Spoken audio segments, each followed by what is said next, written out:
I wonder, what is the biggest number of people you've had to cater for in your house?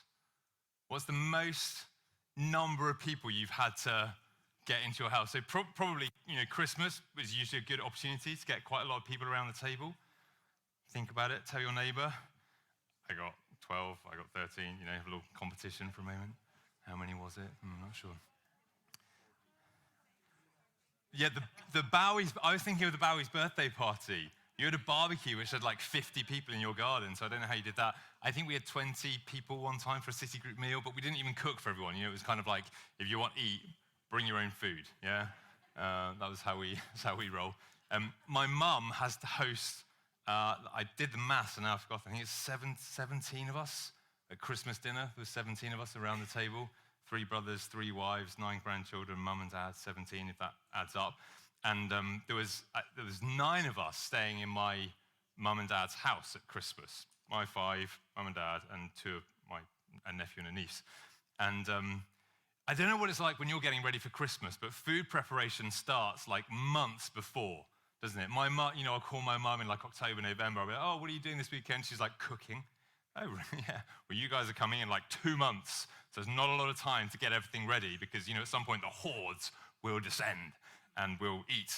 And after about 2 days of all of us being in the house together, my mum will come down the stairs in her coat. I'd be like, oh, where are you off to? She's like, the shops. We are out of milk and cereal. Now, why is it, I hear you ask, why do we always run out of milk and cereal? Maybe there's something that you always run out of in your house as well. Egg, somebody said bread, I don't know. Yeah, milk and cereal are the things that always seem to get used up. So this morning, I'm probably just making you hungry, which is fine. So we'll do something about that shortly. But for now, I just want you to start thinking about, this feeling of a big volume of people. That's where we're going with our message this morning. So do me a favor, why don't you stand up, take a moment, stand up, take a stretch, take a little shake out. And if you can still touch your toes, God bless you. You can try that where you are.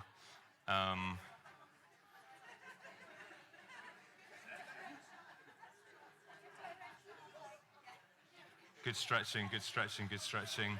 Look at this. This is some enthusiasm. We should do, Kara said it, didn't she? Say carrots and Pilates. It solves so many of life's problems. So we feel good. Now we feel good. We feel stretched. Okay, good. Let's pray. Andy had a great word about being living stones and working together, and something I was so blessed by that. That's where God's taking us this morning. So just put a hand on your heart where you're standing and say, Lord Jesus, speak to my heart. Put your word into my life that I can do all that's in your heart for me to do. Amen. Amen. Touch the person next to you and said, Amen, I heard you pray that. Amen, I heard you pray that. I heard you pray that. I heard you pray that. If they don't look like they prayed it a lot, poke them. Okay, we're going to read the text this morning, Mark chapter 6. Mark chapter 6 is hopefully going to appear for us. The apostles gathered around Jesus and reported to him all they had done and taught. Then, because so many people were coming and going, they didn't even have a chance to eat. He said to them, look, come by yourselves to a quiet place, get some rest. So they went away by themselves in a boat to a solitary place. But many who saw them leaving recognized them and ran on foot from all the towns. They got there ahead of them. And when Jesus landed, he saw a large crowd, but he had compassion on them. They were like sheep without a shepherd. So he began teaching them many things. And the next slide is coming right now. By this time, it was very late in the day. So his disciples came to him. This is a remote place, they said. It's already very late. Send the people away so they can go to the surrounding countryside and villages and buy themselves something to eat. But he answered, you give them something to eat. I think it's a little uncharitable of Jesus. I don't know if you read it in that vein, but you give them something to eat. Why are you asking me to solve this for you? They said to him, hey, that would take more than half a year's wages. Are we to go and spend that much on bread and give it to them to eat? Well, how many loaves do you have? He asked. Go and see, go and look, go and see. And when they found out, they said, we have 5 and 2 fish. 5 loaves and 2 fish. Now, I'm going to make 4 observations out of this message this morning, out of this passage this morning. 4 observations. Maybe I'll tell them to you now. Maybe that'll help you see where we're going, and maybe it'll test whether I can actually remember what it is I want to talk about this morning. So the first thing we're going to look at, because it strikes me there, is the scale of the problem. The scale of the problem. But we're going to go on, we're going to talk about, and don't skip too far ahead on the slides, we're going to talk about the start of the solution, the simplicity of God's solution, and then the supernatural in God's solution. But you don't get to enjoy those points until you've been smacked between the eyes by the first one, the scale of the problem. Now, Jesus says to the disciples, go and look, go and see what we've got. Now, I don't know how many of you know how good men are at looking for something.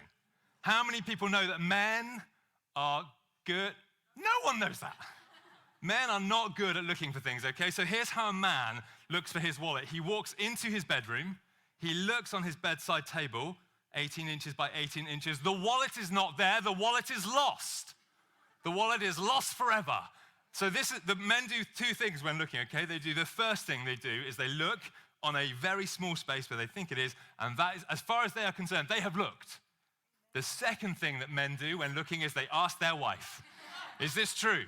They ask their wife, and they say, hey, have you seen my wallet? Now, they might say it, depending on their relationship and degree of what else has happened this morning, they might say it with a degree of accusation. Hey, have you seen my wallet? Implication, did you move my wallet? My wallet is mine, it is precious, it is personal to me, it is not to be touched by you. My wallet. Have you seen my wallet? Have you seen my wallet? Anyway, men are not good at looking, right? So that's how men look. Mums, on the other hand, mothers have supernatural powers of finding things. This is true. Mothers can find things, right?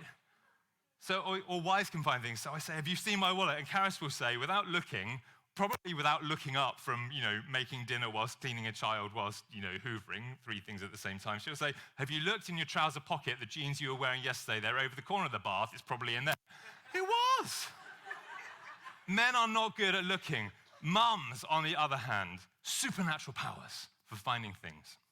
I had a friend at university, Stephen Smith, and he lost a piece of coursework. He was at university in Newcastle studying law, I think. And he couldn't find this document anywhere, nowhere to be found. So now I don't know how well he'd looked, right? But he had looked in his bedroom, he looked in the kitchen, he looked in the shared living space in his house he shared with some people.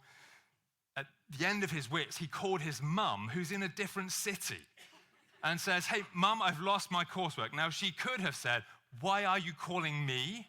I am not going to drive hundreds of miles to help you find this thing. No, that's not what mums do. Mums have supernatural powers to find things. Mum says, you know that chest of drawers in your bedroom? Have you looked behind the chest of drawers? Maybe it fell behind the chest of drawers into the gap between the drawers and the walls. He goes, oh, I hadn't thought of that, Mum. And he goes and look, guess where his coursework was? Mums has supernatural powers. But the disciples, Jesus said to the disciples, go and look.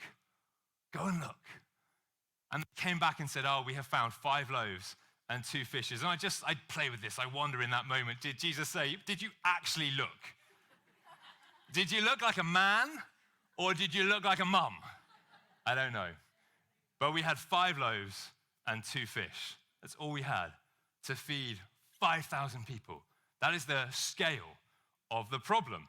Now, I just want to try and bring that to life. What we can't do, I can't fit 5,000 people in this room for health and safety reasons, and also they didn't want to come. But what we do have, so I'm just going to try and see 1, 2, 3, 4, 5, 6. If I'm counting you, you've got to stand up. That's the deal. 7, 8, 9, 10, 11, 12, 13, 14, 15, 16, and you can stand up as well. 17 people. Okay, 17 people. Now, I hope you came to church hungry. I have here carefully measured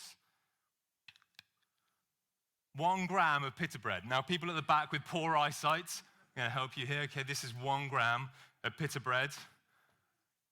Don't ask what happened to the rest of the pita bread. It was a very delicious midnight snack. 1 gram of pita bread hygienically sealed in Tupperware and now held in my hand. And so what I want you to do, give it to James, here we go. I want you to share this 1 gram of pita bread between you and your 16 very close friends. Can you just do that and let me know whether that's kind of hitting where you're hurting? How's that work out for you? So that's approximately what it would have looked like. 5,000 people, 5 pieces of pita bread, assume an average weight of 60 grams per pita bread. 1 gram between 70. James is doing it. God bless him. I don't think anybody would try and make that one work, but there you go. Now, on the other hand, so I'm not going to try and get, let's assume there's about 42 people, maybe 43 people on this side of the room. And in this hygienically sealed piece of Tupperware, what have we got? Here we go. Tell me what's in here. Prawn. One prawn, that is correct. Weighing approximately, come on, you guys need to stand up, okay? So assume that you're 40 people, everyone on this side of your legs aren't working. Come on, up. 40 people, I need about 40 people standing because this is, who likes prawns? Okay, you don't want this prawn. It was defrosted a long time ago. Even spread between 40 of you, the food poisoning power of this prawn would not be good, okay? So approximately 1 prawn weighing 1 gram spread between 40 people is what they would have had for their protein supplement in this particular picnic. It's not looking good. The scale of the problem is substantial. That's the scale of the problem. And all eyes turn to Jesus. The disciples come to Jesus, and he's there. Everybody's looking at him. What is he going to do? You guys are brilliant. Thank you. Sit down hungry, because that's not happening. That's the scale of the problem. And it speaks to me, right? Maybe it speaks to us that because I think as we go through life, we face problems. This is reality. We go through life and we face problems. And sometimes we feel that the scale of the problem we are facing is too big. It's just, Siri wants in on this action. I'm not sure what that's about. The scale of the problem can be too big, right? And we can be faced by something that just looks overwhelming, and we hold up what we feel we have in our hands, our 5 loaves and our 2 fishes of what's inside us to face the problem, and we look at the maths and we say, it's not enough. We face problems. Maybe we face a problem, something in our family, someone we care about with challenges, in a relationship that's not going the way that we wanted, our children in different situations, pressure from our workplace or people in our workplace or school or college or financial pressure, visa pressure, a legal situation. We can face pressure from all kinds of directions in life, and we can look at that like a scale of a size of problem, and we're like, God, what do I do with this? We can feel overwhelmed, right?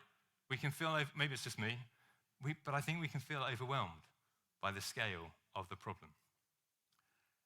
And I want to bring this into the scale of something that we want to conquer where we are right now in this corner of the city, the scale of what we're facing in this part of our city, because just look at the carpet under your feet, look at the walls, amazing.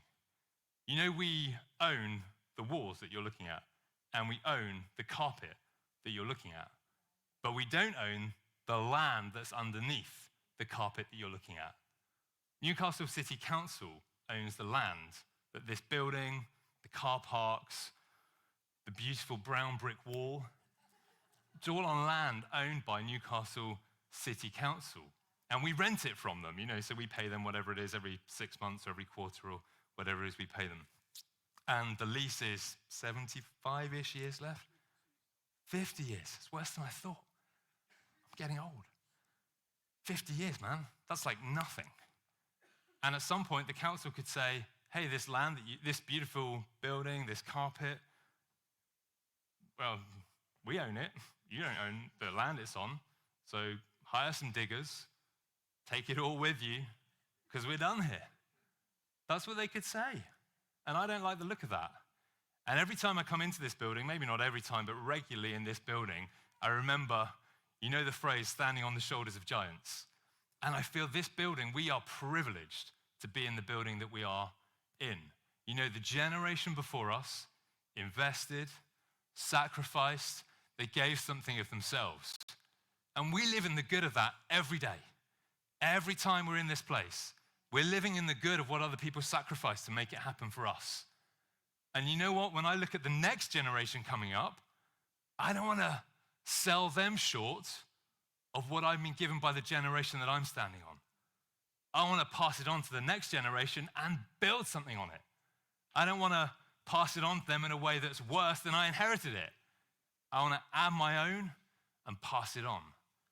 That is the scale of the challenge that we've got in front of us this year.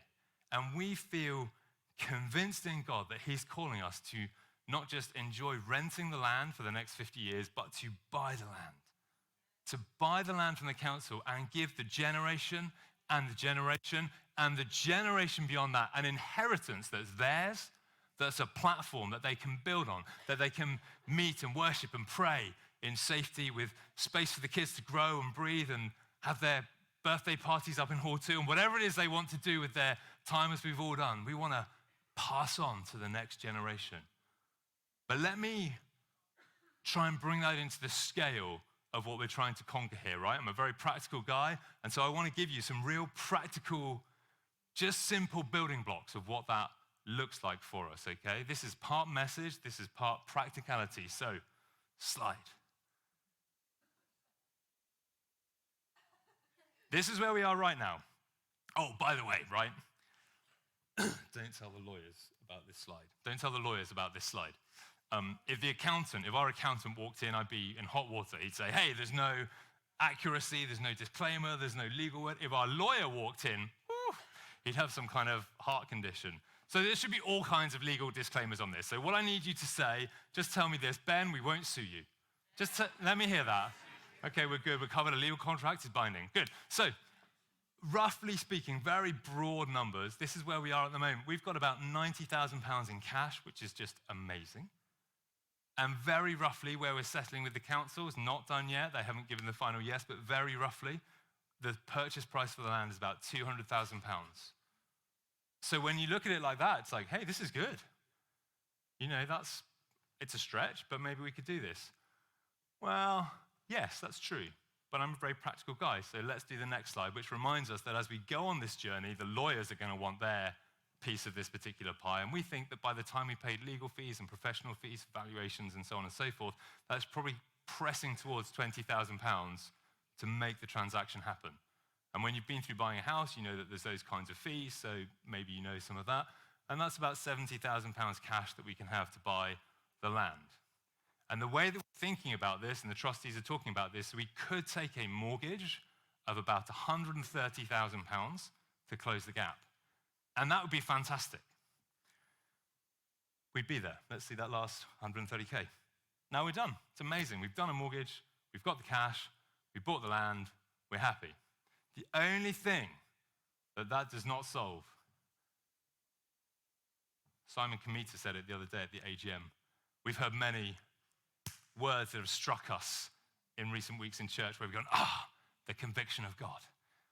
And in the AGM the other week, Simon Kamita said, how about the men's toilets?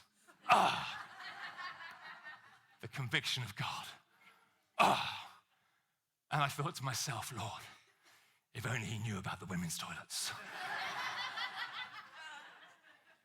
I mean, I love our building, right? I love where we are and what we've got and the bones of the opportunity.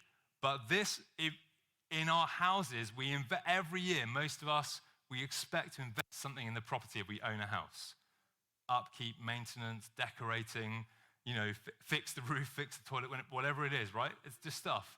And we've been in a position over the last few years where we know there's a few things that we must do, and we've done the legal sort of rewiring, or not legal, but we felt that was the right, safe thing to do, and some of the burglar alarm, fire and safety activity. So we've invested in different things in the building, but actually our key focus has been buying the land that we're on. I'm speaking personally, I'm not excited about refurbishing a rental property that I'm going to have to give back. I'm excited about doing something in a building that I own and that I keep and that we cherish. So the scale of the problem then becomes, maybe we need something for a refurbishment, to renovate. And man, you could talk to anybody. Within about, I don't know, if you had the time, we could run up a list of like 4 times that amount of stuff that we might want to do. But actually, just to really kind of bring things up to a standard where we're like, hey, this building is a great place for guests. We feel happy the toilets are user-friendly for everybody. The foyer looks nice. The holes in the wall are covered. You know, the really pretty basic stuff won't take you long to get a bill that's pretty close to 100K. It's just the nature of a big building. So really trying to give you guys a sense of this is pretty much the scale of the challenge in front of us. And when you look at it in those terms, 5 loaves and 2 fish. Looks like a big challenge, but let's press on with Mark chapter 6 and see where we go next with how Jesus approaches a scale problem to solve it with God's solution. Perfect, thank you. Verse 38. Verse 38. This is brilliant. We're on to like page 10 of my notes already, guys. You're with me. Okay. Look how Jesus handles it, right? He says, how many loaves do you have? Go and see, go and find out. And when they found out, they said 5 and 2 fish. Then Jesus directed them to have all the people sit down on groups in the green grass. Now, what I need you to see is how Jesus spends 0 minutes and 0 seconds between verse 38, the problem, and verse 39, the solution. He's straight from it. There's no complaining or moaning or griping or wondering or questioning or, putting the problem on the disciples or blaming somebody else. Or why didn't these people bring any packed lunches for them? Are they crazy? Are they, none of this. He's just like, okay, well, this is what we got. That's what we got. Have the people sit down in groups on the green grass. So they sat down in groups of hundreds and fifties. And then taking the 5 loaves, taking the 2 fish, looking up to heaven, Jesus gave thanks. And he broke the loaves. And then he gave them to his disciples to distribute to the people. And the piece that I want to see in here and have us see in here together is that Jesus gave thanks. The start of the solution was gratitude. The start of the solution was not to complain about the problem. The start of the solution was to be grateful for what he did have. And look, it says it right there, looking up to heaven. When we're grateful for what we do have, even in the face of a problem we can't solve, we take our eyes away from the problem and we lift them up to the solution that comes from heaven.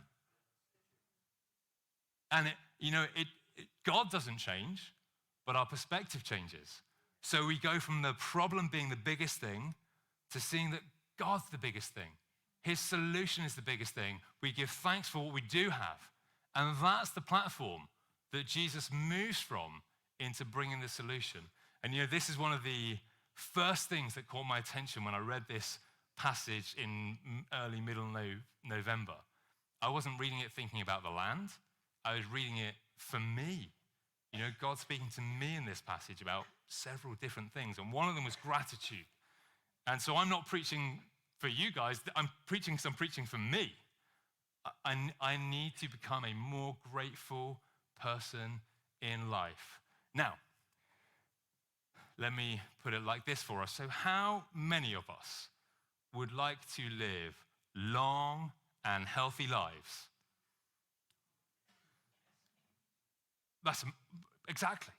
Most of us. If you saw that your neighbor didn't put their hand up, be like, you okay? What's wrong with you? It's easy, right? Who wouldn't want to live a long and healthy life? How many of us would like to be more creative? You guys, you'd like to be more creative? I'd like to be more creative. How many people would like to be better at solving problems? I'd like to be good at solving problems. Yeah. Did you know that gratitude has been shown in studies by Oxford University to improve our ability to imagine things, to be creative, to live long and healthy lives, and to solve problems? And in one study in Indiana University, they had people writing gratitude letters. Sometimes they sent the letters and sometimes they didn't send the letters. But the act of writing a letter expressing gratitude to somebody changed the chemical patterns they were reading in the front of people's brains. I'm sure a doctor would tell me exactly how I should be describing that. I just read it in a science in a journal. But it changed what was going on in people's brains. Up to 3 months later, the people who had been writing gratitude letters had changed brainwave activity compared to the control group who had not been writing gratitude papers. Isn't that amazing?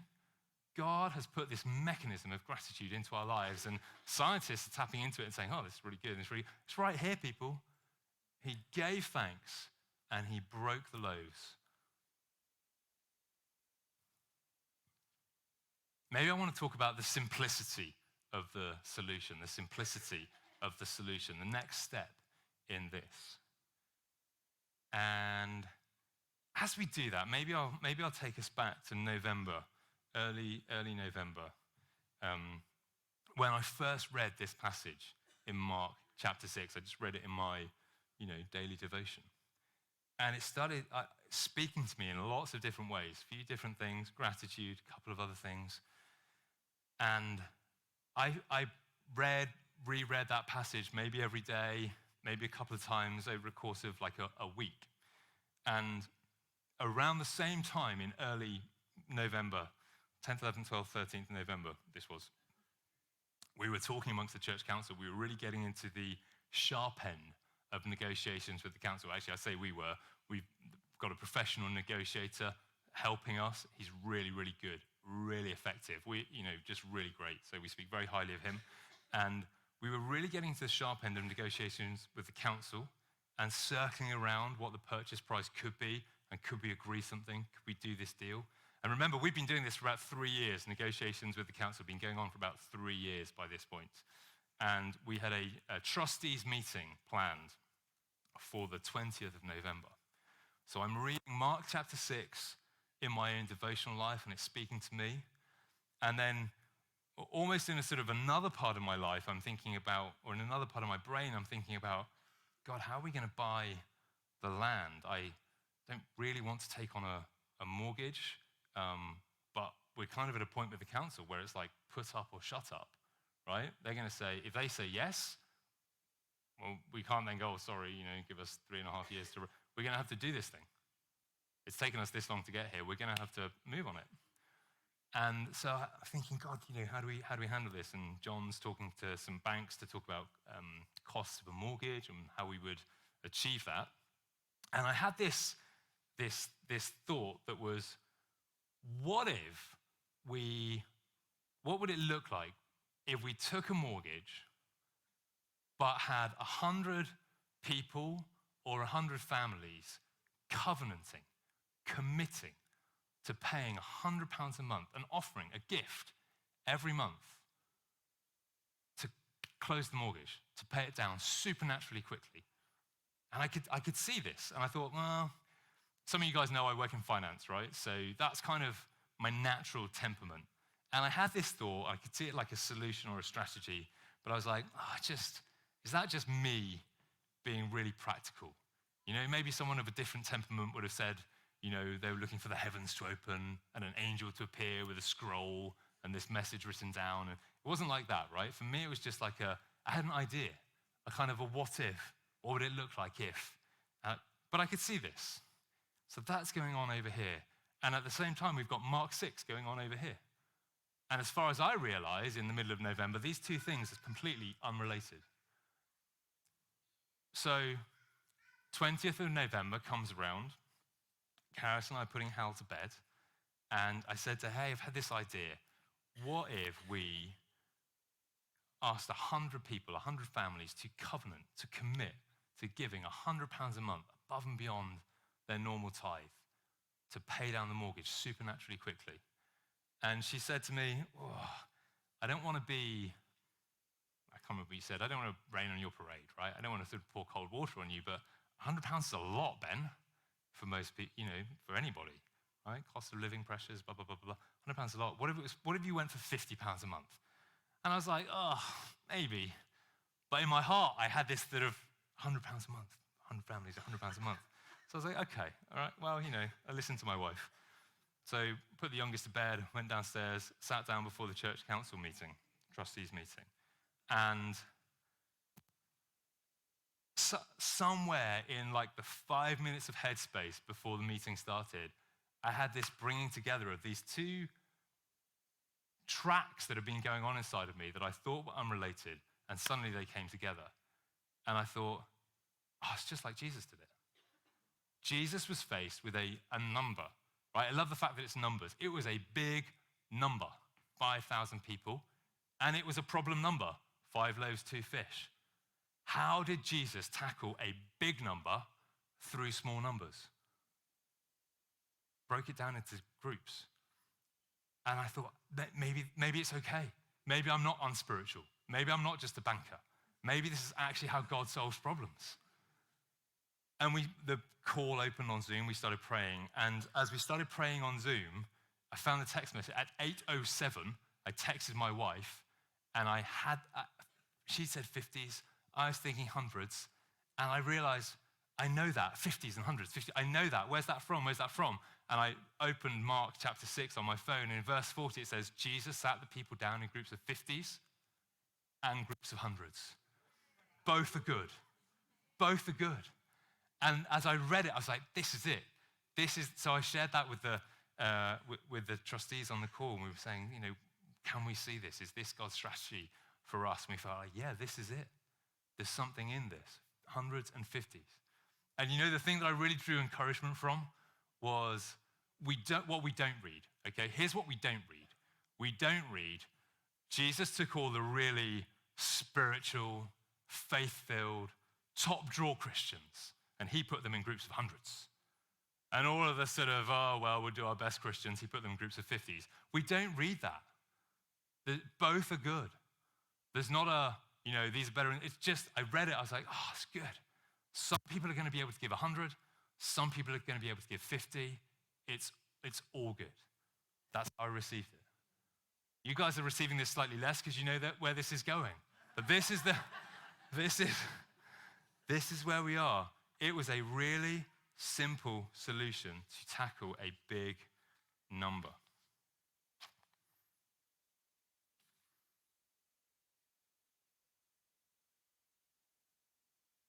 Let me move to, let me tackle that. I hear it, right? Karis said it. I'm not blind to it. £50 a month, £100 a month, 2024, cost of living. We're probably hearing that and saying, God, some people are sitting, there's probably 3 groups of people, right? Probably 3 groups of people. There's a group of people, I could have said anything this morning.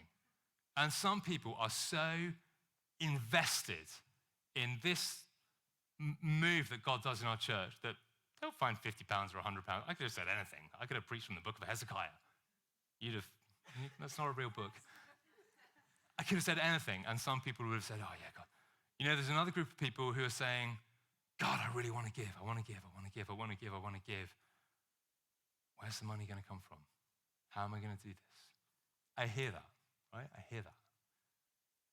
That's why we need what happens next in this passage. That's why we need verse 40 and 41, because we read, Jesus did the miracle, taking the 5 loaves, gave thanks and broke the loaves. This is it. He gave them to his disciples to distribute to the people. This is it. If I've lost you, if you started to fall asleep, if you need waking up, poke your neighbor, say, come on, don't lose him now. Don't lose him now. Don't lose him now. See where the miracle happened. The miracle didn't happen in the hands of Jesus. The miracle happened in the hands of the people. The miracle happened in the hands of the disciples. So look at your hands. Look at your hands. The miracle could happen in these hands. That's where I wonder what it was like in the days and the weeks and the months after that picnic. What was it like for the people who'd been there, right? How did it feel when they were talking about it afterwards? It's one thing if the people had been there and they said, hey, do you remember that amazing, amazing time when Jesus walked to all 5,000 of us And to every single one, he gave a bit of pita bread. And then to the next one, some pita bread. And the next one, some pita bread and some fish, and some pita bread and some fish, and some pita bread. You know, maybe they'd have remembered that. Probably.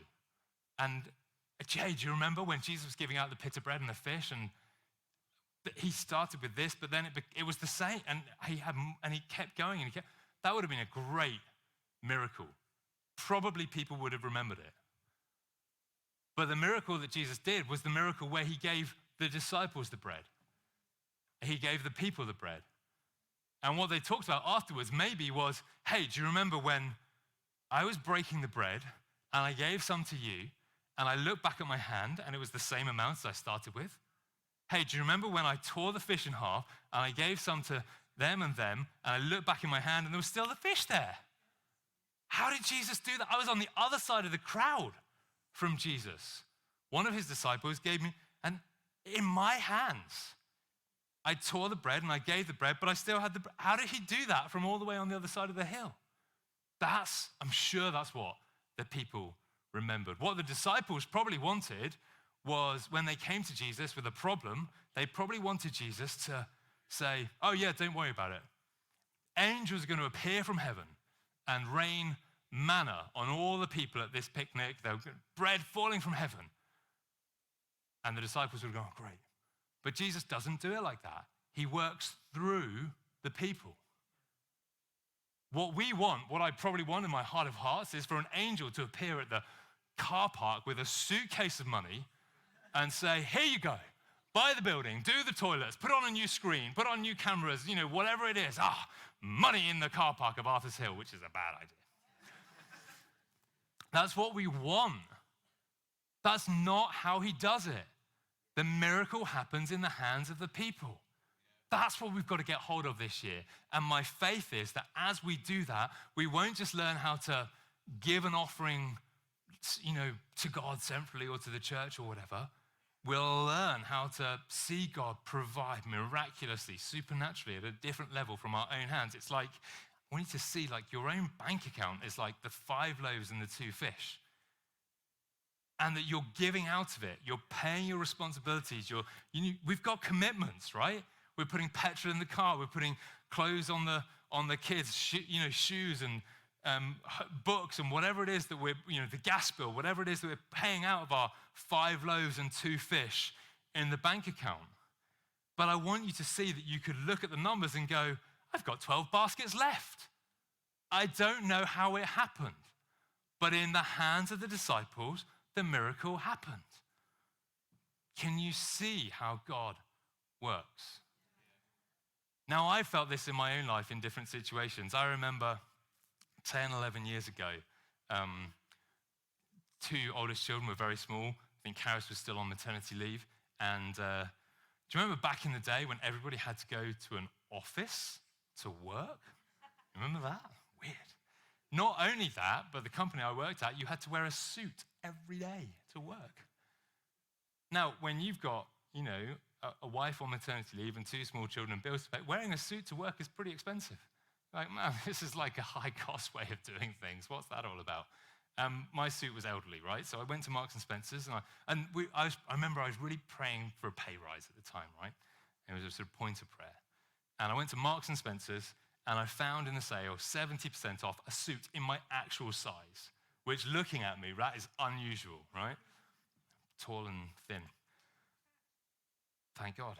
And I found this suit, and I bought it home, and somewhere, whether it was the next morning, I can't remember, I just remember the Holy Spirit saying to me, sometimes you'll get a pay rise, sometimes I'll make the money go further. That was how I learned. I remember that moment. And some people will get a pay rise. Doug shared in our city group, I can't remember, a few weeks ago, maybe a month ago, that at his school, he's got 2 pay rises. That's not bad. Yeah. How many people want 2 pay rises? A cost of living, and then something he didn't apply for and wasn't expecting to be given. The school wrote to him and said, oh, we've moved you into this band. Guess what? That's going to cover... you said it. You said it yourself. I'm not making Doug promise in public on, here. Doug said that's going to cover what they want to give to the commitment, to the covenant, month by month by month, a pay rise that he wasn't expecting. So that's where we're going this morning. We're looking. I'm not looking like a man. I'm looking like a mum because I want to find something this morning. We're looking for 100 people, 100 families to covenant, to commit. Every month, I'm going to pay my tithe and I'm going to give above and beyond that because I want to secure not just the building, but the land for the generation and the generation and the generation. So I want you to stand with me this morning.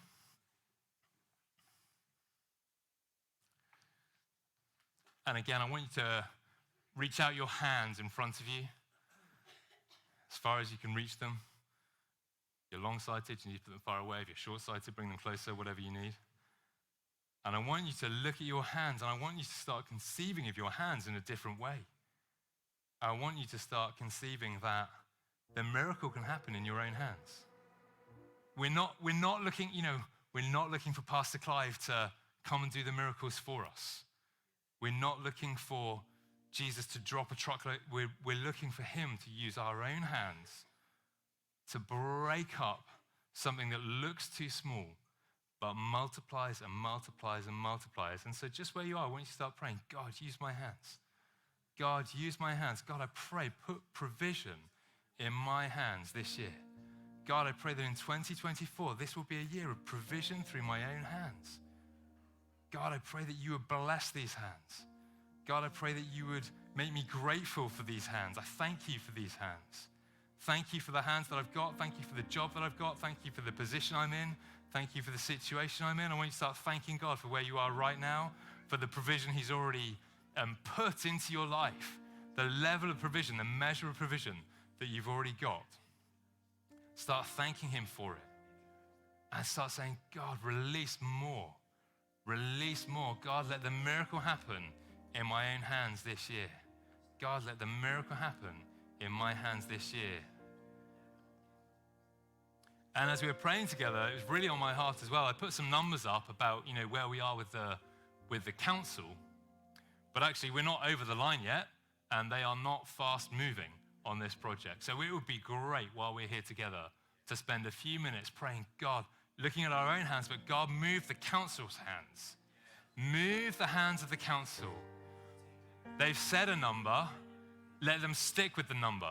God, don't let them go back on the number they spoke. Don't let them go back on the number they talked about. God, move their hand to sign off on the deal.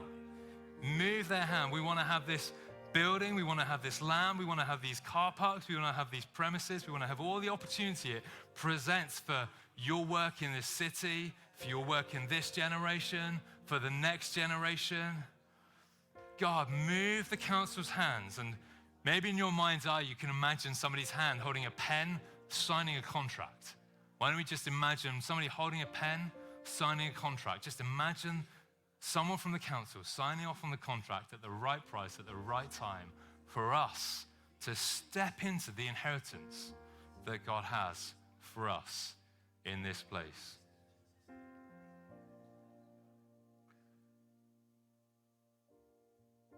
And as we're praying together and spending time together, a really simple, practical step. I'm going to ask my wife to help me chop some carrots. Not really. I'm going to ask my wife to help me hand out some papers for us, right? Trying to make it as simple as possible for us to commit and take part in this.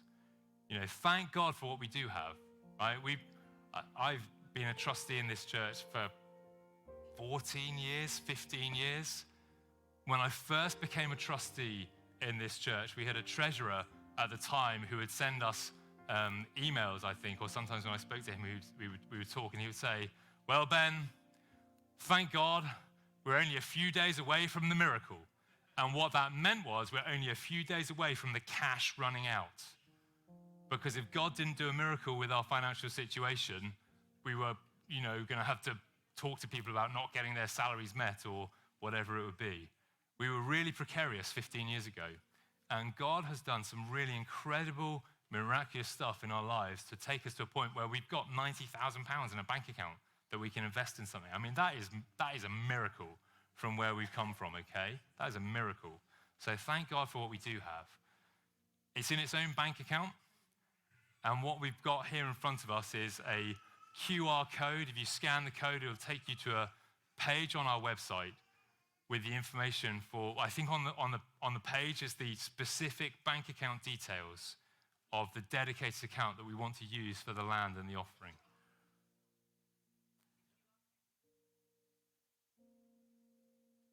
Is that what I said? That's not what I said. Do you want to do this bit? You're really good at it. Okay, all right, okay. On the paper, bank account details. Take those, take them home, fill in a standing order form. Very practical, very easy. If you've got an online app for your bank account, you can do it right now. Some people are trying not to look, but I think some people are doing that now. That's what we want to do, right? Take action. Paper copies if people don't have apps. Thank you. The QR code is so that we can capture email addresses, so we can keep people who are committing to this up to date on how we're doing, where we've got to with the level of commitments, and stay in touch, basically, as we go on this project. And the other thing I'd say about the QR code is gift aid. Gift aid. Gift aid is it's a miracle in itself. So if you're not already giving on a gift aid basis, please do so. It creates an amazing 25% gift to us, to the work of God from the UK government, and that is a hard thing to come by, you know? So please do tick the form and fill through to make sure that you've captured the gift aid part of it on the online form. So I'm going to take a moment while everybody's doing good, useful, practical things. You can sit down to do it if you want to. Maybe I'll give that a few minutes, and then we'll hand back to Andy to finish our time together. All sorts of confusion about the account, so we just need to clarify this is different to the more normal main account. To be clear, thank you.